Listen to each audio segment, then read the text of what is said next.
Bom dia a todos. Nós vamos iniciar então mais uma reunião de terça-feira aqui do CPENT. Hoje a gente vai falar do gap de CO2, né, a diferença feno-arterial de CO2. É uma meta importante na beira do leito, no ajuste fino, na parte hemodinâmica da ressuscitação do paciente.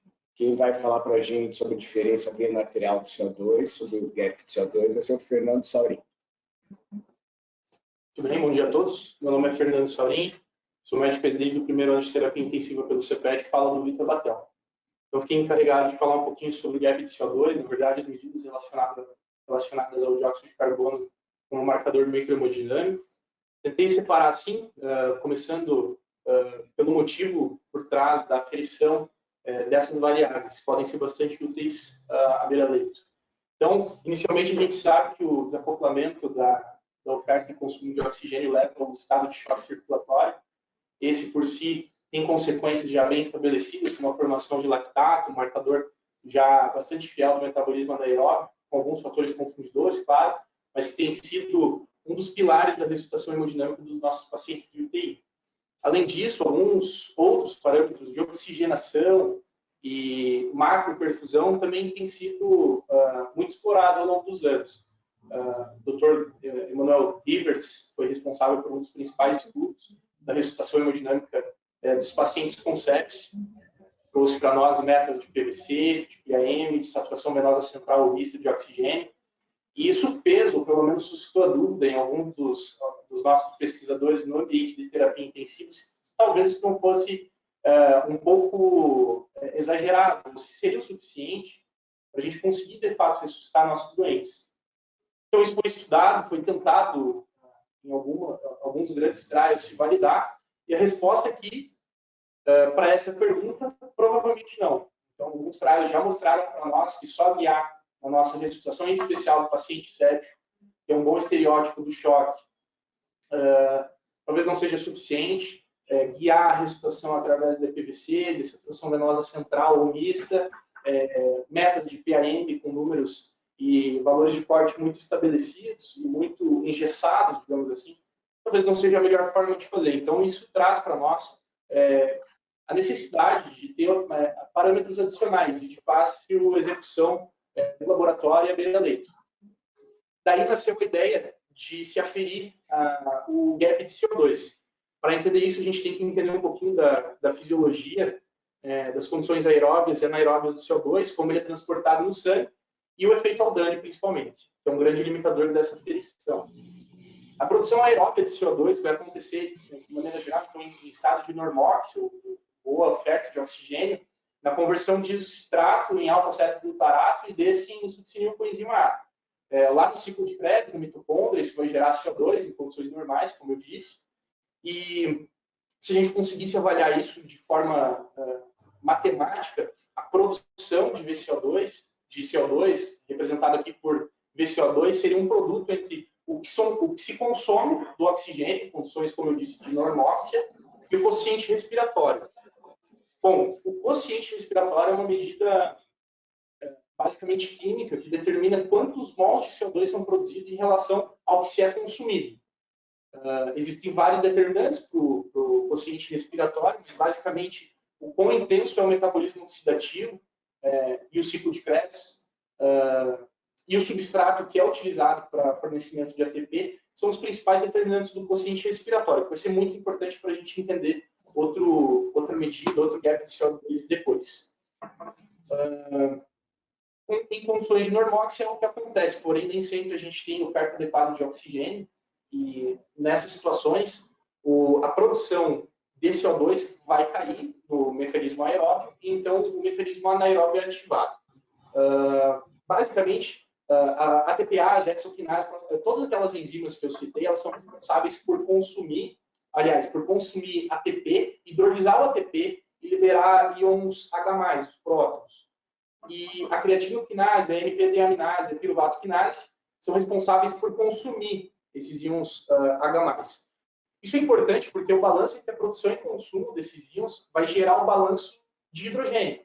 E o balanço de hidrogênio, em última análise, vai ser tamponado pelo sistema bicarbonato, principalmente por alguns grupos amino das proteínas e dos aminoácidos e vão produzir, em última análise, o gás carbônico. Então, essa é a produção anaeróbica do gás carbônico. Na ausência de oxigênio, o corpo precisa ainda assim produzir ATP e energia, mas nesse processo não se tem o consumo de todos os íons H+, que são produzidos pelas reações enzimáticas. Então, esse balanço é tamponado, na sua grande maioria, pelos íons carbonatos e pelos aminoácidos.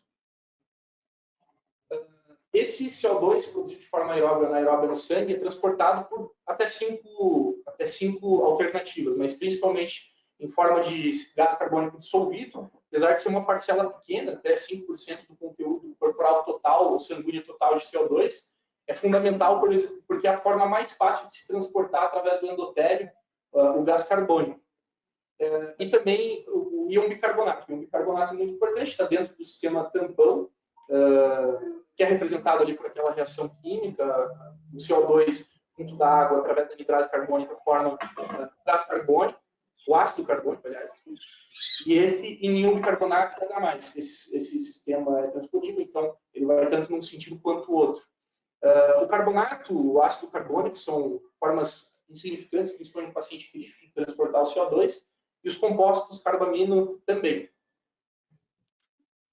O efeito Aldani, que eu tinha comentado no começo que ia ser importante, nada mais é do que a forma com que a hemoglobina vai se comportar em diferentes cenários de oxigenação ou desoxigenação. Quanto mais oxigenado tiver a hemoglobina, maior vai ser a afinidade pelo próprio oxigênio e menor pelo gás carbônico. Então, quanto maior o conteúdo de oxigênio, significa menor afinidade da hemoglobina, da molécula de hemoglobina pelo gás carbônico e vice-versa. Isso tem dois motivos principais. No leito capilar, isso significa clearance venoso do gás carbônico. Então, quanto maior o conteúdo de gás carbônico, mais fácil vai ser transportar ele. E a nível dos alvéolos pulmonares, dos capilares pulmonares, a hematose. Então, quanto mais aumenta-se a pressão parcial de oxigênio, mais fácil vai se ligar essa hemoglobina e mais difícil o gás carbônico vai se ligar à hemoglobina, vai se tornar difusível, vai ultrapassar a membrana capilar e vai ser expulso pelos alvéolos. Como que funciona e quais são os racionais fisiológicos para a aferição, então, desse gradiente, do gradiente veno-arterial de dióxido de carbono, o gap de CO2? Primeiramente, a relação dele com o débito cardíaco nasce da lei de Fick. É claro que a gente sabe que os valores adequados de gap de CO2 costumam girar em torno de 6. Eles são obtidos através de uma amostra venosa central, pode ser mista também, existe concordância boa entre as amostras, e uma amostra arterial. Elas devem ser coletadas concomitantemente, e a gente parte do princípio de que na lei de Fick, a produção de gás carbônico é diretamente proporcional ao débito cardíaco e o seu produto pela diferença veno-arterial de CO2. No nosso slide de efeito Aldani, a gente percebe uma coisa: no eixo das abscissas ali, o PCO2, das ordenadas o conteúdo corporal, o sanguíneo total de CO2. Então, existe uma relação praticamente linear entre a concentração e a pressão parcial de CO2 e o conteúdo corporal total de CO2. Então, quando a gente vê na forma o conteúdo venoso e o conteúdo arterial de CO2, a gente pode substituir esses pelas pressões parciais dos gases dentro da corrente sanguínea, tanto na circulação venosa quanto na circulação arterial. Por essa relação aproximadamente linear, a gente consegue moldar a equação de Fick de forma que esse gap de CO2 vai ser o resultado entre uma constante multiplicada pela divisão da produção de CO2 do débito cardíaco. É só uma manipulação dos componentes da forma. Isso vai ser importante, porque já olhando aqui, a gente vê que matematicamente o gap de CO2 ele vai ser inversamente proporcional ao débito cardíaco. Como a gente entendeu antes, o gap de CO2 ele pode aumentar com o efeito Aldani, quanto maior for a pressão parcial de gás carbônico. Então, a gente já vê que aqui os principais determinantes do gap de CO2 seriam a produção corporal total, o conteúdo corporal total de gás carbônico, anaeróbio ou aeróbio, o débito cardíaco, com a relação inversamente proporcional, as relações, as pressões parciais do gás exercem do conteúdo sanguíneo, nós costumamos seguir a lei de Hamilton, existe uma constante para diluição do gás conforme sua pressão parcial. e da distribuição e da integridade do fluxo microcirculatório. São todas condições que podem estar extremamente alteradas no paciente crítico. Então, como eu falei, o aumento do débito cardíaco tem um encurtamento do gap de CO2 e vice-versa. A diminuição do débito cardíaco tende a aumentar o alargamento do gap de CO2. Isso acontece pelo fenômeno da estagnação venosa de dióxido de carbono. Então, inicialmente, eles testaram em modelos animais, colocaram ratos e coelhos em um cenário de parada cardiorrespiratória e fizeram uma aferição imediata do gás carbônico. Perceberam que, de fato, quando se tem estagnação do fluxo sanguíneo, ou, nesse caso, do fluxo sanguíneo venoso, o conteúdo venoso de gás carbônico vai aumentar bastante.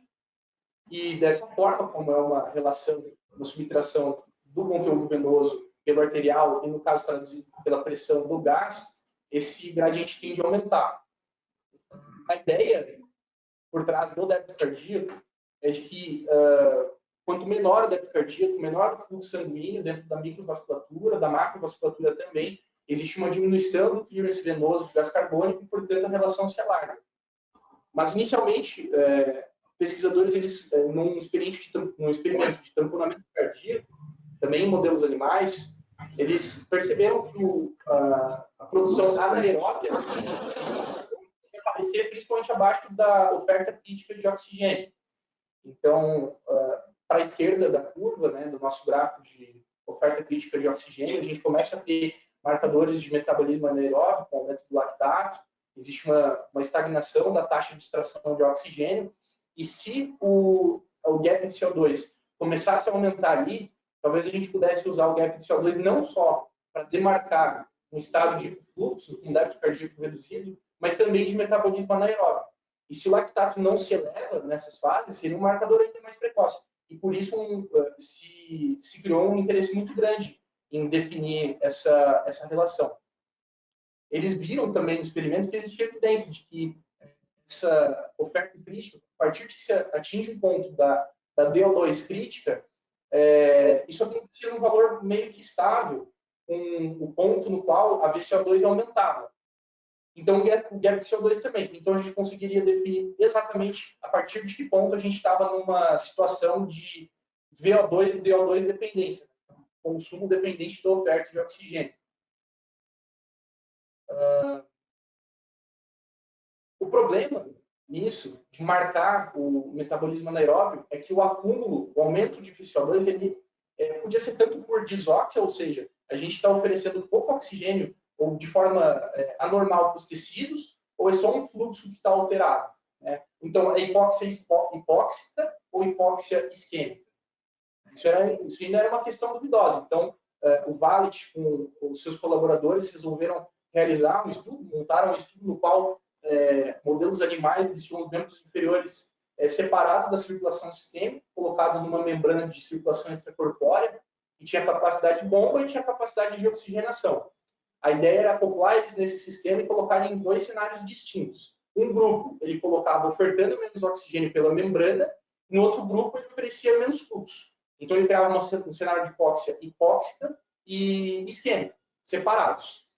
No grupo de hipóxia hipóxica, ele percebeu que, realmente, a gente vai ter diminuição da oferta, vai ter diminuição do consumo de oxigênio também, e, portanto, vai ter aumento do lactato e tudo mais, mas a gente não vai ter alteração do gap de CO2. Por outro lado, quando você altera o fluxo, você diminui o fluxo, você tem sim alargamento do gap de CO2, e com os outros mesmos comemorativos. Então, você continua tendo aumento do lactato, você tem diminuição da DO2,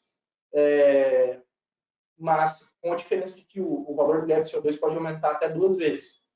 Então, aqui a gente percebeu que talvez não poderíamos usar o gap de CO2 para definir exatamente o fenômeno que acontece na microcirculação. O problema é que, outro também, é que às vezes o gap de CO2 vai estar inalterado e existe um estado de hipóxia. Então, foram se percebendo alguns limitantes dessa aferição. Um exemplo é que, por exemplo, no estado séptico, choque séptico, existe uma grande alteração da microvasculatura. Existe diminuição da densidade capilar funcional, então os capilares que realmente são responsáveis pela microperfusão. O fluxo sanguíneo é extremamente heterogêneo, com áreas próximas de hiperperfusão e de ausência de perfusão, e uma normalidade muito grande da taxa de extração de oxigênio.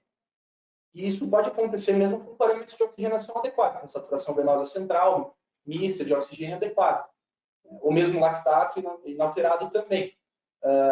Portanto, a situação de desóxido ela pode ficar mascarada, e a disfunção orgânica ela pode ficar sem intervenção, se a gente não tomar uma atitude de implementar a nossa investigação.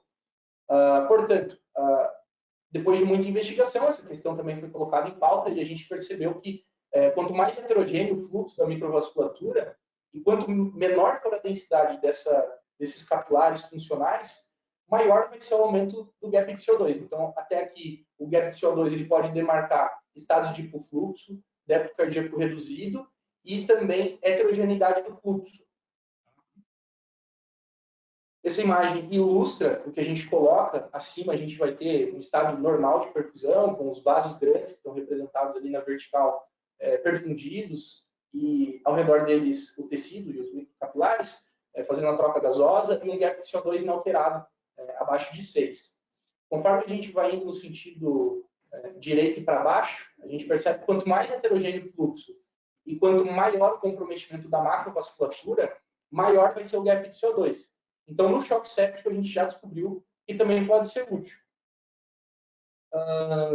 Então, como eu falei, o alargamento do gap de CO2 ele pode identificar de forma precoce essas alterações da microcirculação no choque séptico. E isso, por si só, já é um marcador de prognóstico.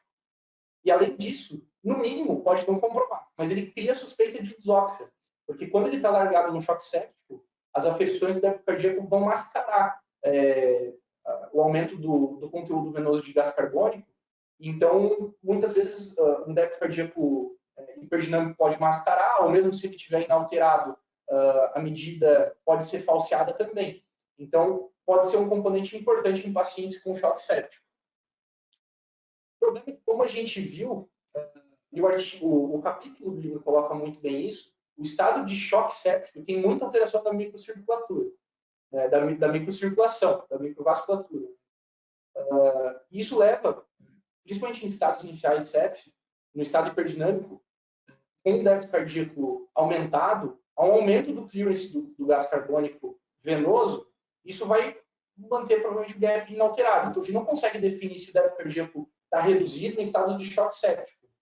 E também, claro, essa alteração da microvasculatura muda e, com efeito Aldani, aumenta muito o conteúdo de gás carbônico e pode alterar também essa leitura. Descobriram também que em pós-operatório de cirurgia cardíaca não é uma aferição adequada do débito cardíaco. A gente não pode suspeitar, porque um paciente tem gap alargado na cirurgia cardíaca, que o débito cardíaco está, de fato, reduzido. E também, tentei frisar isso bastante, a desóxia. Se a gente tem um estado de desóxia, não vai ser o gap de CO2 que vai definir para nós. Porém, pode criar suspeita em estados de choque séptico, como eu comentei. Porém, todos excluídos essas limitações aí, é muito bom para a redução do débito cardíaco. Essas alterações precoces na microcirculação também são detectadas pelo GAP. É um indicador de prognóstico, porque muitas vezes o aumento do GAP de CO2 está acompanhado do aumento do lactato também. Então, como outro indiretamente é um indicador prognóstico. E também pode ser útil para detectar a subressuscitação. Paciente que mantém o gap de CO2 alargado, com débito cardíaco adequado, fora do estado de choque séptico, pode ser que ele seja subressuscitado, principalmente em estado de choque hipovolêmico, choque hemorrágico, enfim. Esse tipo de variante do choque é importante e pode ser útil para detectar essa subressuscitação. Por último, existe uma segunda aferição da medida dos gradientes de gás carbônico, que é a relação entre o conteúdo venoso e arterial de gás carbônico pelo conteúdo arterial venoso de oxigênio. O princípio e o racional fisiológico parte também da lei de Fick. A gente sabe que existe proporcionalidade positiva entre o débito cardíaco e o consumo de oxigênio, e da mesma forma entre o débito cardíaco e consumo e produção de gás carbônico. A tendência é que a produção de gás carbônico e o consumo de oxigênio andem de mãos dadas, principalmente em condições aeróbicas. E que essa relação, que é o quociente respiratório, né, a quantidade de gás carbônico que é formada a partir da quantidade de oxigênio que se é consumida, que ela não ultrapasse a relação de 1. Da mesma maneira, se a gente colocasse em termos laboratoriais, o conteúdo venoso arterial pelo arterial de gás carbônico dividido pelo conteúdo arterial menos o venoso de oxigênio seria praticamente um representativo do quociente respiratório, porque como o VCO2 acompanha a diferença do que se é produzido e consumido de oxigênio, e o oxigênio tem a sua participação no denominador, se a gente colocasse de uma forma, eles teriam a mesma tendência e a gente poderia substituir um pelo outro. A ideia aqui, então, é que essa relação seja o mais próximo possível do quociente respiratório. Então, do conceito de quociente respiratório aqui, essa relação não deve atingir o valor de 1, porque você nunca produz mais gás carbônico do que você consome oxigênio, com algumas limitações e exceções que eu vou colocar depois, e, portanto, da mesma forma, essa relação também não deve atingir 1. Essa medida, portanto, é uma boa forma de traduzir o quociente respiratório. Tem uma limitação importante, que é aferir isso. A gente não consegue, de forma muito fácil, os algoritmos que eles inventaram para medir o conteúdo venoso e arterial de CO2 é muito difícil. Então, daí nasceu a ideia de se substituir o conteúdo venoso menos o arterial de gás carbônico pelas pressões parciais dos gases no sangue, que a gente já vai comentar. A metodologia por trás desse conceito é o seguinte: o quociente respiratório, como eu falei, é a relação entre produção de gás carbônico e consumo de oxigênio, e pela lei de Fick, o quociente respiratório, então, seria o produto do débito cardíaco pela relação veno-arterial de gás carbônico, dividido pelo débito cardíaco pela relação arteriovenosa de oxigênio. Se a gente tirar o débito cardíaco, que aparece tanto no numerador quanto no denominador, a gente vai chegar nessa relação. Como eu falei, as pressões parciais dos gases ou diluídos no sangue seriam pelo menos bons substitutos, uma vez que o cálculo é bastante complicado. Outra coisa que é importante, quando eu falei de quociente respiratório, eu nem citei, mas se a gente chega num ponto em que a produção de gás carbônico ultrapassa o que se é ofertado de oxigênio, muito provavelmente o racional por trás disso é de que a gente está, sim, num estado de metabolismo anaeróbio. E com o que a gente já conhece é fácil. Se a gente tiver um lactato elevado, por exemplo, que é algum marcador disso, seria fácil determinar, mas nem sempre o lactato está alterado. Então, como uma boa forma de traduzir o quociente respiratório, seria uma boa forma, se a gente perceber que essa relação está acima de 1, que a gente está nesse estado de metabolismo. Para tentar trazer isso, ou elucidar essa relação, os pesquisadores também tentaram, de forma semelhante aos primeiros estudos que eu comentei, mas eles bloquearam o consumo de oxigênio a nível mitocondrial e criando uma situação de desóxia. Então, como era esperado, provavelmente haveria aumento do quociente respiratório, de fato aconteceu. A diminuição da produção aeróbia e aumento da produção anaeróbia do gás carbônico aumentaram a relação, uma vez que o consumo de oxigênio diminui, é um estado de desóxia, de hipóxia. Então, se consome menos oxigênio, mas se produz mais gás carbônico. Então, essa relação se alarga acima de 1. E um fator confundidor aqui, que não seria importante para nós, é o exercício físico extenuante. Aí, claro, você aumenta muito o consumo de oxigênio a um ponto de produzir tanto gás carbônico que a relação se alarga. Então, a VO2 é incapaz de acompanhar o acréscimo da VCO2. Mas, basicamente, o que acontece é que, quando a gente passa para o lado, quanto mais à esquerda a gente está na curva da relação entre oferta e consumo de oxigênio, quanto mais próximo a gente se aproxima da VO2 crítica, a partir do momento que a gente ultrapassa esse limite, a taxa de extração de oxigênio não vai se elevar mais o suficiente para acrescentar consumo de oxigênio e assim equilibrar a relação entre oferta e consumo. Então, o que acontece é que, de alguma forma, as células vão precisar produzir ATP. E provavelmente a forma mais provável seria hidrolisando o ATP que já existe. Isso gera íons H+, e você vai aumentar aquele balanço, que foi lá no início da fisiologia. Então, o balanço de H+ vai aumentando. Esse balanço aumentado vai ser tamponado pelo sistema de bicarbonato e vai produzir CO2. Então, como a gente vê aqui, a produção anaeróbia do gás carbônico vai aumentando ao passo que o consumo diminui. Então, esse aumento desproporcional vai ser um bom marcador de metabolismo anaeróbio. Então, além do lactato, a gente teria essa forma de monitorizar nossos pacientes. Bom, o problema, como eu disse, é que é muito difícil a aferição de conteúdo venoso e arterial de gás carbônico. Então, foi muito tentado provar que a pressão venosa e arterial de gás carbônico seria haveria boa concordância com esses conteúdos. Porém, o efeito Aldani é um limitador muito grande. Fora essa limitação, a gente pode considerar um como equivalente do outro e talvez o mais próximo possível do quociente respiratório. Um problema grande também é que o aumento do quociente respiratório em modelos animais, experimentais, era um marcador abrupto de gravidade. Então, ele costumava acontecer só quando o estado de hipóxia era muito grande e com morte iminente. E também é uma limitação grande, porque se a morte iminente está ali na nossa frente, a gente não vai usar um marcador laboratorial. Os outros comemorativos são muito óbvios. Então, começou-se a duvidar um pouquinho disso também. Até agora, é considerado um bom equivalente, pode ser usado, principalmente valores acima de 1, seriam compatíveis com níveis séricos de lactato acima de 2. A gente sabe também das limitações da hiperlactatemia, né, a atividade glicolítica por beta-adrenergismo, às vezes muito exacerbado, pode ser um fator confundidor, a diminuição do clearance hepático na expulsão do lactato, as alterações da piruvato quinase na sepse, por exemplo. Então, tudo isso pode ser excluído se a gente tivesse uma forma a mais de se monitorizar os doentes. Dessa forma, como eu falei, no triângulo destacado em vermelho, a partir do momento que a gente atinge a DO2 crítica, a gente poderia dizer que com essa relação acima de 1, a gente já atingiu o desacoplamento e uma fase já patológica entre oferta e consumo de oxigênio. Da mesma maneira, determina valores de lactato acima de 2, então, pior prognóstico. E o mais interessante é que talvez determine fluido responsividade. Um paciente com o metabolismo anaeróbio ativo, apesar de outros marcadores de oxigenação, por exemplo, inalterados, débito cardíaco aparentemente adequado, e com esse gap alargado, ou agora a relação também alargada, acima de 1, uma relação anormal, ele poderia sim estar na fase ascendente da curva de Frank-Starling. Então, fluido responsividade também é uma possibilidade aqui.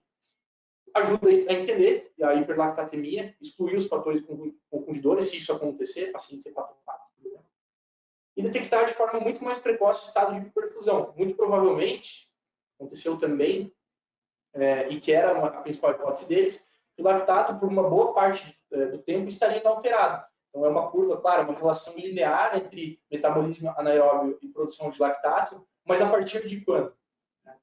O lactato pode estar inalterado e a gente já atingiu a fase de dependência entre oferta e consumo de oxigênio. Então, a partir do momento que essa relação está acima de 1, o quociente respiratório aumentou, o lactato pode estar inalterado, mas a gente sabe em que ponto ou em que grau de choque a gente se encontra. Certo? Então, era isso que eu tinha para falar sobre essas medidas, sobre essa monitorização microhemodinâmica, bem interessante, e acho que é isso. Obrigado. Obrigado, Fernando. A aula foi excelente. Tá? Você trouxe aí as bases fisiológicas, trouxe todo o raciocínio concreto em cima da diferença veno-arterial do CO2. Quando a gente fala em quociente respiratório, realmente há uma constante entre consumo, né, e oferta de oxigênio. E realmente, se a gente fosse conseguisse levar isso na beira do leito, de uma maneira mais fácil, a gente teria ali uma análise da perfusão do fluxo muito adequada. Inclusive, se você pega a curva ROC, né, de comparação com lactato, saturação venosa central, e quando a gente bota, né, o equivalente do quociente respiratório, a gente vê que é o que tem maior sensibilidade e especificidade. Mas a gente esbarra aí no problema de que ele não é factível na beira do leito. Né? Então, a gente realmente, para desóxido, a gente vai acabar usando vários comemorativos laboratoriais de oxigenação e outros clínicos também para chegar à conclusão que o paciente está em desóxido. Você acabou mostrando, então, que há realmente essa constância. Então, o ácido carbônico ele vai acabar se transformando em bicarbonato e H+, ácido carbônico, né? Depois CO2 e água. Essa equação ela vai para um lado para o outro conforme demanda, conforme produção de CO2 ou de ácido carbônico, ela tem que se desacoplando, mantendo o equilíbrio. o gap de CO2, né, gap veno-arterial de CO2, traduzindo para as pressões parciais que a gente usa na beira do leito, porque calcular o conteúdo seria mais difícil, a gente teria que ter hemoglobina na mão, né, teria que fazer as constantes. Ele é algo importante para que a gente tenha para que a gente tenha um entendimento do fluxo. Como nós temos produção de CO2 tanto na respiração aeróbica como na respiração anaeróbica, realmente ele não fica um bom marcador de hipóxia, né? Ele ficaria melhor um marcador que um hipofluxo ali, como você demonstrou mesmo, né? Então, naquele slide que você demonstrou, então, que eles pegaram o membro inferior, né? Um eles deixaram isquêmico por baixo fluxo, o outro eles deixaram hipoxêmico por menor oferta de hipóxia. Você consegue comprovar, demonstrar, né? Dar uma maior tendência para o raciocínio de que o alargamento veno-arterial de CO2 ele reflete hipofluxo. Se a gente fizer um raciocínio bem simples, faz muito sentido, porque a produção de CO2, ora um pouquinho mais, ora um pouquinho menos, mas a produção ela existe, sempre vai existir, independente do teu estado de oxigenação. Então faz sentido que conforme o fluxo vai aumentando, esse CO2 produzido, ele vai tendo uma lavagem maior na tua microcirculação e ele é jogado então para o alvéolo para fazer hematose com maior velocidade. Isso traduz para um débito cardíaco menor, maior. Se nós temos então um acúmulo de produção, CO2 é produzido, ele vai acumulando na microcirculação, e a gente tem um fluxo menor que leva esse CO2 até o pulmão, né, para que se faça hematose, então esse fluxo menor se traduz por menores litros por minuto. Isso significa, então, o menor débito cardíaco por minuto.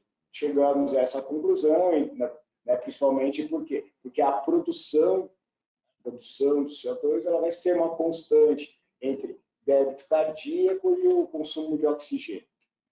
Então, inicialmente, colocava-se valores de conteúdos, que foi traduzido aí, levado em paralelo, a gente está à beira do leito, para pressões parciais. A tua aula foi muito boa, você explicou todas as bases fisiológicas, a tua oratória foi excelente, você está de parabéns mais uma vez, e teus slides muito bons. E uma vez dando aula disso, sim, né, o que eu quis deixar de mensagem? Quis deixar a mensagem o seguinte: você pegar antes de 2001, você mostrou o Dr. Rivers, cada um meio que ressuscitava da maneira que achava interessante, né? E muitas das vezes o pessoal só dava uma atenção para a macrohemodinâmica, que era a frequência cardíaca e PAM.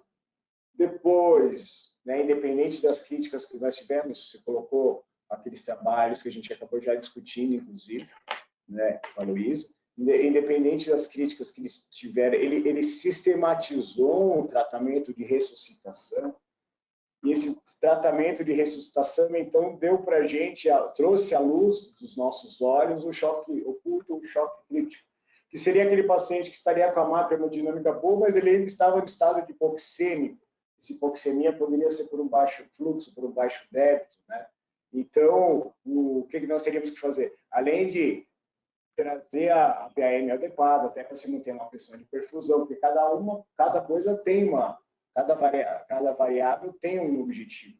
Então, além de se trazer a macrohemodinâmica, nós teríamos que olhar também para o consumo e para a hipóxia desse paciente. Então, nós usamos medidas laboratoriais de oxigenação para nos inferir perfusão.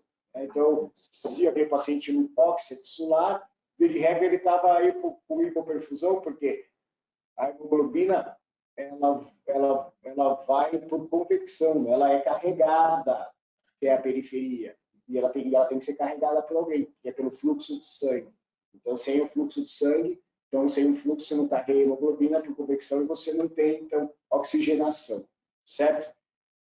E aí, então, depois desses trabalhos, depois desse raciocínio, nós iríamos, entre aspas, dormir mais tarde no plantão. Porque para nós não bastava só fazer volume, trazer a pressão por uma PM de 65, então baixar um pouco a frequência cardíaca, que nós considerávamos ali um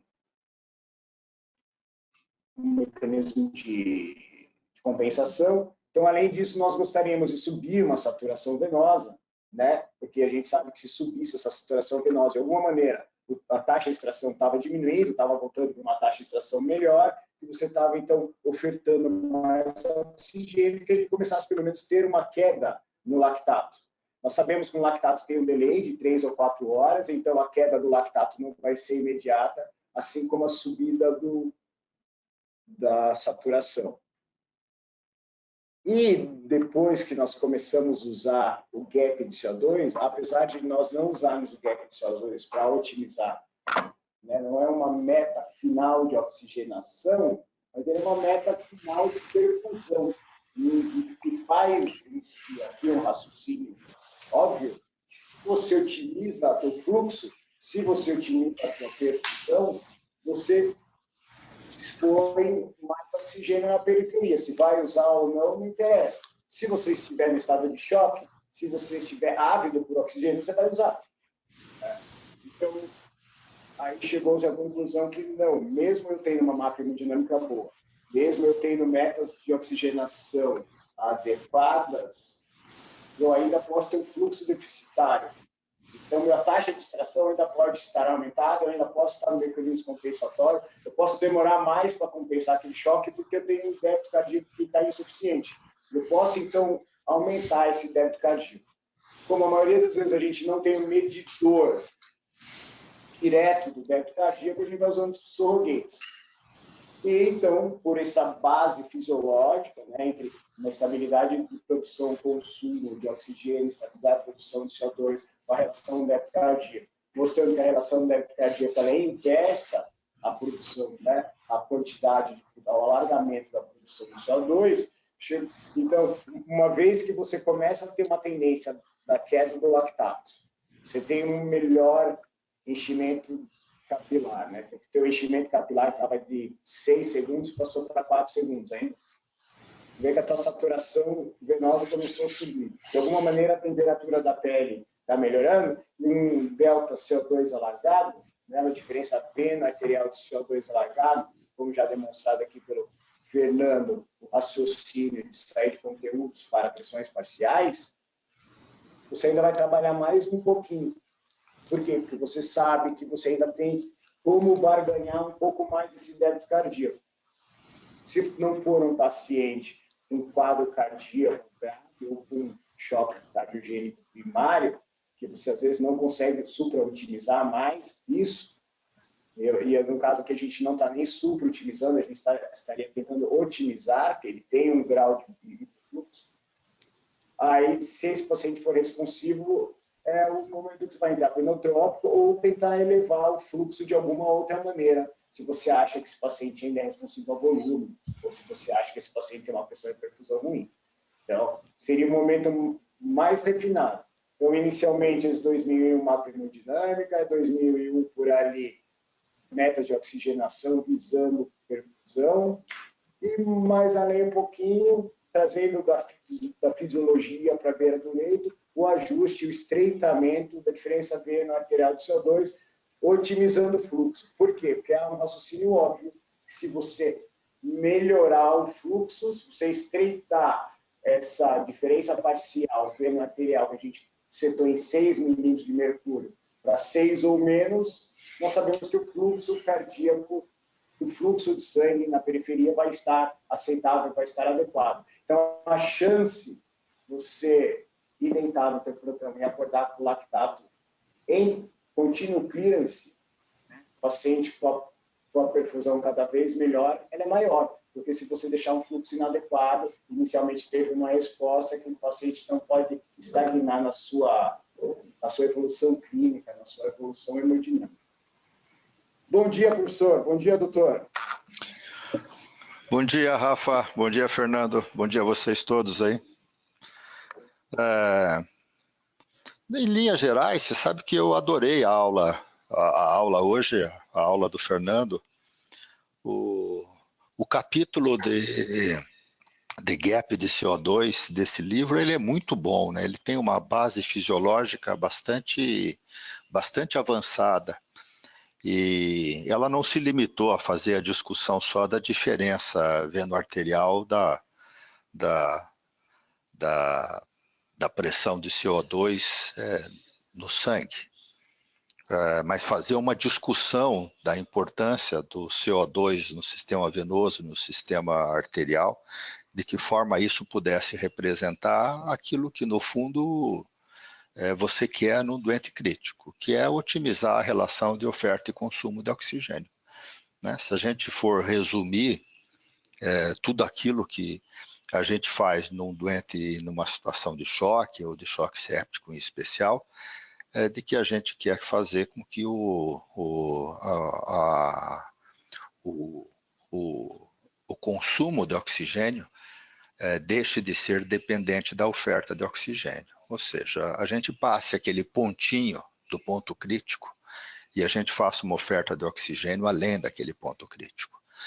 Como a gente não está medindo constantemente o consumo e a oferta de oxigênio para poder aferir a partir de que momento a oferta de oxigênio deixa de aumentar o consumo e daí o doente está adequadamente perfundido e eventualmente adequadamente oxigenado, a gente passa a se utilizar de vários elementos na beira do leito que possam de alguma forma demonstrar que isso está acontecendo, né? Desde os dados clínicos da pressão capilar até dados de gasometria, como a saturação venosa de oxigênio ou lactato sérico e assim por diante. E se aprendeu ao longo do tempo que quando a gente quer, de alguma forma, levando em consideração que variáveis clínicas estão relativamente estáveis, como a PaO2 e a hemoglobina, de que a diferença veno-arterial de CO2 possa, de alguma forma, representar o fluxo adequado ou não na periferia. Então, tem uma relação com fluxo, se a periferia está bem perfundida ou não, se eventualmente a administração de um inotrópico para poder aumentar o débito cardíaco pode melhorar o fluxo para essa periferia num doente que a gente ainda não acha que ele está além do ponto crítico na relação de consumo e oferta de oxigênio. Acho que isso me parece que está bem sedimentado, né? Vocês já fazem isso na beira do leito sistematicamente. Mas o que o capítulo trouxe, que o Saurin, de uma forma muito confortável, descreveu, é de que a gente pode utilizar a relação da PaO2, da PaCO2 e da arterial e venosa para poder inferir uma série de outros elementos na beira do leito que precisariam, num doente com um sistema mais fechado, com uma situação mais estável, a gente poder derivar outras variáveis da relação de oferta e consumo de oxigênio. Ou seja,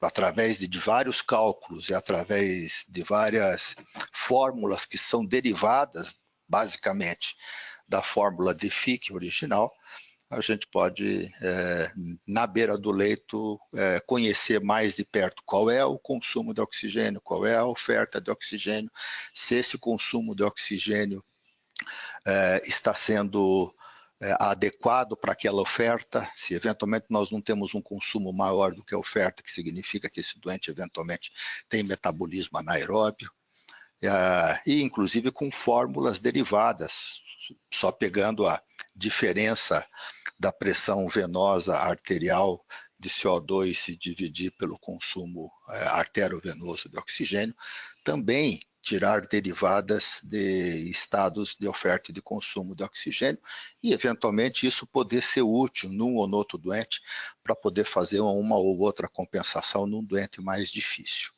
Né? Acho que isso vale um exercício de beira de leito, num doente que está relativamente estável, a gente fazer alguns exercícios do que é que está acontecendo com medidas seguidas e com intervenções que são feitas na beira do leito para poder entender toda essa relação que, embora possa parecer complexa, na hora que você estuda de uma forma eficiente a relação de consumo e oferta de oxigênio e as diversas variáveis que ali estão colocadas, basicamente hemoglobina, saturação arterial e venosa de oxigênio em diversos locais.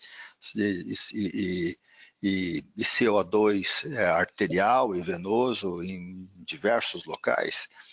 É possível fazer na beira do leito um estudo ainda mais complexo do que esse que a gente frequentemente utiliza, que tem sido bastante bom, né, para a gente poder otimizar os doentes com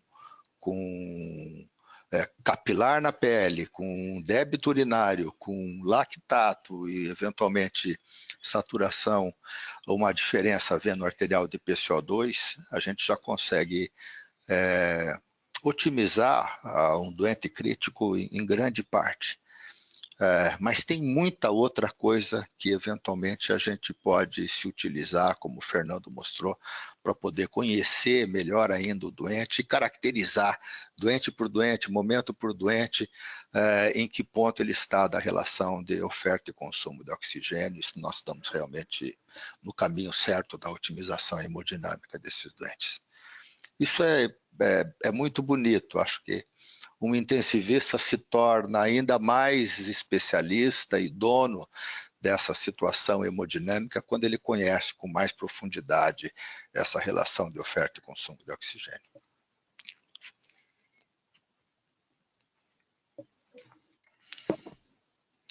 Alguém quer fazer algum comentário aí?